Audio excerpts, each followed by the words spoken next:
Hi പ്രിയമുള്ള സുഹൃത്തുക്കളെ, 2 ദിവസത്തെ സന്ദർശനത്തിന് വേണ്ടി കുവൈത്തിലെത്തിയ ഇന്ത്യൻ പ്രധാനമന്ത്രി നരേന്ദ്രമോദിക്ക് ഉജ്ജ്വലമായ സ്വീകരണമാണ് കിട്ടിയിരിക്കുന്നത്. ഇവിടെയുള്ള മുസ്ലിങ്ങൾ പറഞ്ഞു, സൗദി അറേബ്യയിൽ നരേന്ദ്രമോദി ഒന്ന് കാലുകുത്തി നോക്ക്. ഉടനെ തന്നെ സൗദി അറേബ്യയിലെത്തി ഒന്നിലധികം തവണ. ഈ ചില രാഷ്ട്രീയ നേതാക്കള് അവർ പരസ്പരം ഒരു വേദിയിൽ വെച്ച് കാണുമ്പോൾ അവർക്കിടയിൽ ഒരു രാഷ്ട്രീയ വൈരാഗ്യങ്ങളുമില്ല. അവർ ഒരുമിച്ച് ചിരിക്കുകയും സംസാരിക്കുകയും ഒരുമിച്ചിരുന്ന് ഭക്ഷണം കഴിക്കുകയും ഒക്കെ ചെയ്ത് ഹസ്തദാനം ചെയ്ത് ഫോട്ടോയ്ക്ക് മാധ്യമപ്രവർത്തകർക്ക് മുമ്പിൽ ഫോട്ടോ എടുത്ത് പോസ് ചെയ്ത് അവർ ബൈ പറഞ്ഞു പോകും. അണികൾ ഇവിടെ കിടന്ന് തമ്മി തല്ലിത്തീരും. നേതാക്കന്മാരെക്കാൾ കൂടുതൽ ജോലിയാണ് അണികൾക്കുള്ളത്. നേതാക്കന്മാർക്ക് പറയേണ്ടത് പറയണം, ചെയ്യേണ്ടത് ചെയ്യാൻ ഇവിടെ അണികളുണ്ടല്ലോ. പരമ്പരാഗതമായ രീതിയിലാണ് നരേന്ദ്രമോദിയെ ഇന്ത്യൻ സമൂഹം വരവേറ്റത്. കുവൈത്തിൽ 4 പതിറ്റാണ്ടിന് ശേഷമാണ് ഒരു ഇന്ത്യൻ പ്രധാനമന്ത്രി കുവൈത്തിലെത്തുന്നത്. ഇതിനു മുമ്പ് 1981 ഇന്ദിരാഗാന്ധിയാണ് കുവൈത്ത് സന്ദർശിച്ച ഇന്ത്യൻ പ്രധാനമന്ത്രി. 2 ദിവസമാണ് പ്രധാനമന്ത്രി കുവൈത്തിൽ ഉണ്ടാവുക. കുവൈത്ത് അമീർ ഷെയ്ഖ് മിഷാൽ അൽ അഹമ്മദ് അൽ ജാബിർ അൽ സബാഹിന്റെ ക്ഷണപ്രകാരമാണ് നരേന്ദ്രമോദി കുവൈത്തിലെത്തിയത്. ഹോട്ടലിലെത്തിയ നരേന്ദ്രമോദിയെ കേരളം ഉൾപ്പെടെയുള്ള സംസ്ഥാനങ്ങളിലെ കലാരൂപങ്ങൾ അവതരിപ്പിച്ചുകൊണ്ടാണ് ഇന്ത്യൻ സമൂഹം സ്വീകരിച്ചത്. ഭാരതീയ ഇതിഹാസങ്ങളായ രാമായണവും മഹാഭാരതവും അറബിയിലേക്ക് പരിഭാഷപ്പെടുത്തിയ അൽബറൂനുമായി കൂടിക്കാഴ്ച നടത്തി. കുവൈത്തിലെത്തിയ മോദി ഇന്ത്യൻ സമൂഹത്തെ അഭിസംബോധന ചെയ്തു. അതിനിടയിൽ 101 വയസ്സുള്ള മുൻ IFS ഉദ്യോഗസ്ഥനെ കണ്ടു. വൻ സ്വീകരണമാണ് ഇന്ത്യൻ സമൂഹം അദ്ദേഹത്തിന് ഒരുക്കിയത്. കുവൈത്ത് ഉപരാഷ്ട്രപതി, കിരീടാവകാശി, പ്രധാനമന്ത്രി എന്നിവരുമായി പ്രധാനമന്ത്രി നരേന്ദ്രമോദി കൂടിക്കാഴ്ച നടത്തി. വ്യാപാരം, നിക്ഷേപം, ഊർജം, സംസ്കാരം എന്നീ മേഖലകളിൽ കൂടുതൽ സഹകരണം ഉറപ്പാക്കുന്നതിന് വേണ്ടി 2 രാജ്യങ്ങളും പ്രവർത്തിക്കുമെന്നും ഉറപ്പു നൽകി. കുവൈത്ത് ഇന്ത്യ ബന്ധത്തിന്റെ ശക്തമായ പാരമ്പര്യത്തിന്റെയും സൗഹൃദത്തിന്റെയും ഉദാഹരണമാണ് ഈ കൂടിക്കാഴ്ച. നിർമ്മാണം, ആരോഗ്യവകുപ്പ്, വിദ്യാഭ്യാസം എന്നിവിടങ്ങളിൽ ഇന്ത്യൻ തൊഴിലാളികളുടെ സംഭാവനകൾ വിലയേറിയതാണ്. സൈനിക പരിശീലനം, സുരക്ഷാ വിവര വിനിമയം തുടങ്ങിയ മേഖലകളിൽ 2 രാജ്യങ്ങളിലും തമ്മിൽ വലിയ രൂപത്തിലുള്ള ബന്ധമുണ്ടാകുകയും സഹകരണം വർദ്ധിപ്പിച്ചു കൊണ്ടിരിക്കുകയും ചെയ്യുകയാണ്. നരേന്ദ്രമോദി ഈ രാജ്യത്തിനു വേണ്ടി ചെയ്യുന്ന സേവനങ്ങളെ കുറിച്ച് പറയുകയോ അദ്ദേഹത്തിന്റെ ഏതെങ്കിലും ഒരു നിലപാടോ പ്രസ്താവനയോ നമ്മൾ പോസ്റ്റ് ചെയ്യുകയോ ചെയ്താൽ നമ്മൾ സംഖ്യയാകും. അല്ല, കുവൈത്തിലെ പ്രധാനമന്ത്രിയും ഉപരാഷ്ട്രപതിയും രാഷ്ട്രപതിയും മറ്റ് രാഷ്ട്രീയ പ്രതിനിധികളും ഒക്കെ സംഖ്യകളായത് നിങ്ങൾ കണ്ടില്ലേ?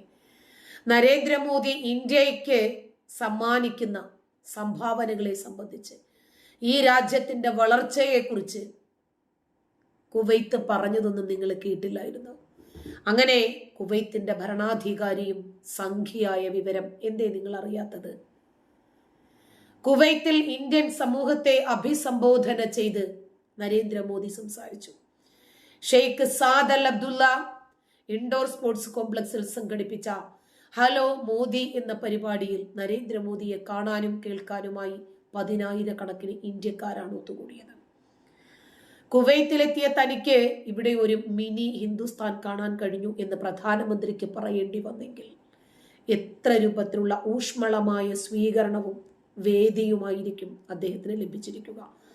സദസ്യരെ കണ്ടപ്പോൾ അദ്ദേഹത്തിന് ഹൃദ്യമായെങ്കിൽ അതുകൊണ്ടല്ലേ മിനി ഹിന്ദുസ്ഥാൻ എന്ന് പറയേണ്ടി വന്നത്. ഏകദേശം 2-2.5 മണിക്കൂർ മുമ്പ് കുവൈത്തിൽ വന്നിറങ്ങുന്നു. അവിടെ കാലെടുത്ത് വച്ച നിമിഷം മുതൽ സവിശേഷവും അസാധാരണവുമായ ഊഷ്മളത തനിക്ക് അനുഭവപ്പെട്ടു എന്ന് നരേന്ദ്രമോദി പറയണമെങ്കിൽ നരേന്ദ്രമോദിയെ കാഫിറായിട്ടാണോ കുവൈത്ത് കാണുന്നത്? കുവൈത്ത് ഭരണാധികാരിക്ക് അദ്ദേഹം വിഗ്രഹാരാധകനായ കാഫിറാണോ? ഖുർആൻ പറഞ്ഞാൽ കണ്ടാൽ കണ്ടെത്തിയിടത്ത് വെച്ച് പിരടിക്ക് കാച്ചിയേക്ക് എന്ന് പറഞ്ഞ ഖുർആൻ വാചകം മുറുകെ പിടിച്ചിട്ടാണോ കുവൈത്ത് ഭരണാധികാരികൾ മുന്നോട്ട് പോകുന്നത്?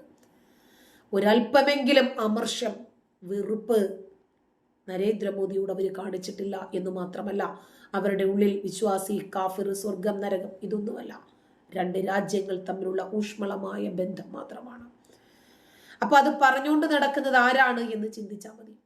അത്തരം രാജ്യങ്ങളും രാജ്യത്തെ ഭരണാധികാരികളുമൊക്കെ 6-ാം നൂറ്റാണ്ടിന്റെ മതവും അത്തരം സംസ്കാരവും വലിച്ചെറിഞ്ഞതുകൊണ്ട് മനുഷ്യനെ മനുഷ്യനായി അംഗീകരിക്കാൻ അവർക്ക് കഴിയുന്നു. അതുകൊണ്ടാണ് വ്യത്യസ്തമായ സംസ്കാരങ്ങളെ ഉൾക്കൊള്ളാൻ അറേബ്യൻ ഭരണാധികാരികൾക്ക് കഴിയുന്നതും. ഇവിടെയുള്ള അണികൾക്ക് മാത്രമാണ് ഇത്തരം ഭ്രഷ്ടുള്ളത്. അവർക്ക് മാത്രമാണ് കാഫിറുകൾ, വിശ്വാസികൾ, സ്വർഗം, നരകം, അങ്ങനെയൊക്കെയുള്ള ചിന്താഗതികളുള്ളത്. എന്നാൽ ഇന്ത്യയുടെ വിവിധ സംസ്ഥാനങ്ങളിൽ നിന്നുള്ള ആളുകൾ കുവൈത്തിലുണ്ട്. പക്ഷേ നിങ്ങളെ എല്ലാവരുടെയും മുമ്പിൽ ഇങ്ങനെ എനിക്ക് നിൽക്കാൻ സാധിക്കുന്നതും നിങ്ങളെ ഒരുമിച്ച് കാണുമ്പോഴും മിനി ഹിന്ദുസ്ഥാൻ പോലെയാണ് തോന്നുന്നത് എന്നാണ് പ്രധാനമന്ത്രി പറഞ്ഞത്. ഇന്ത്യയും കുവൈത്തും തമ്മിലുള്ള ബന്ധം ആഴത്തിൽ വേരൂന്നിയതാണെന്നും ചരിത്രപരമാണെന്നും പ്രധാനമന്ത്രി അനുസ്മരിച്ചു. 19-ാം നൂറ്റാണ്ടിൽ പോലും ഇരു രാജ്യങ്ങളും തമ്മിൽ സജീവമായ വ്യാപാര ബന്ധങ്ങൾ ഉണ്ടായിരുന്നു. പണ്ട് കാലത്ത് കുവൈത്തിലെ വ്യാപാരികൾ ഗുജറാത്തി പഠിച്ചതും ആ ഭാഷയിൽ പുസ്തകങ്ങൾ എഴുതിയതും അവരുടെ ലോക പ്രശസ്തമായ പേജുകൾ ഇന്ത്യൻ വിപണികളിൽ കച്ചവടം ചെയ്തതും പേള്, മരതകം പോലെയുള്ള വസ്തുക്കൾക്ക് കൂടുതൽ വിപണി ലഭിച്ചതുമൊക്കെ ഗുജറാത്തിലെ മുതിർന്ന പൗരന്മാർ ഇപ്പോഴും ഓർക്കുന്ന കാര്യങ്ങളാണെന്നും അദ്ദേഹം ഓർമ്മിപ്പിച്ചു. ഇന്ത്യയും കുവൈത്തും തമ്മിലുള്ള ബന്ധം ദീർഘകാലമുള്ളതാണെന്നും നരേന്ദ്രമോദി എടുത്തു പറഞ്ഞു. ഒരു ഇന്ത്യൻ പ്രധാനമന്ത്രി കുവൈത്തിലെത്താൻ 43 വർഷമാണ് എടുത്തത്. ആ 43 വർഷത്തിന് ശേഷം ഇന്ത്യ സന്ദർശിക്കുന്ന ഒരു ഭരണാധികാരിയായി തനിക്ക് നിയോഗം കിട്ടിയപ്പോൾ അത്യധികം സന്തോഷമുണ്ട് എന്ന് മോദി പറഞ്ഞു.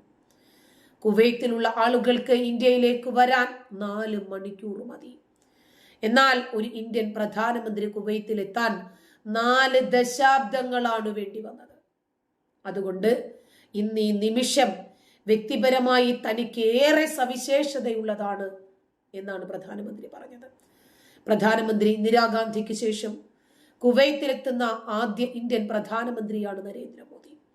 കുവൈത്ത് അമീറിന്റെ പ്രത്യേക ക്ഷണപ്രകാരമാണ് അദ്ദേഹം 2 ദിവസത്തേക്കുള്ള സന്ദർശനത്തിനു വേണ്ടി എത്തിയത് തന്നെ. പുതിയ കുവൈത്തിന് ആവശ്യമായിട്ടുള്ള വൈദഗ്ധ്യവും സാങ്കേതിക വിദ്യയും നൂതനത്വവും മനുഷ്യശക്തിയും ഇന്ത്യയിലുണ്ട് എന്ന് പ്രധാനമന്ത്രി നരേന്ദ്രമോദി പറഞ്ഞു. കുവൈത്തിൽ സന്ദർശനത്തിനെത്തിയ പ്രധാനമന്ത്രി ഹലോ മോദി പരിപാടിയിൽ ഇന്ത്യക്കാരെ അഭിസംബോധന ചെയ്ത് സംസാരിക്കുമ്പോഴാണ് ഇത്തരം വിവരങ്ങൾ പങ്കുവച്ചത്.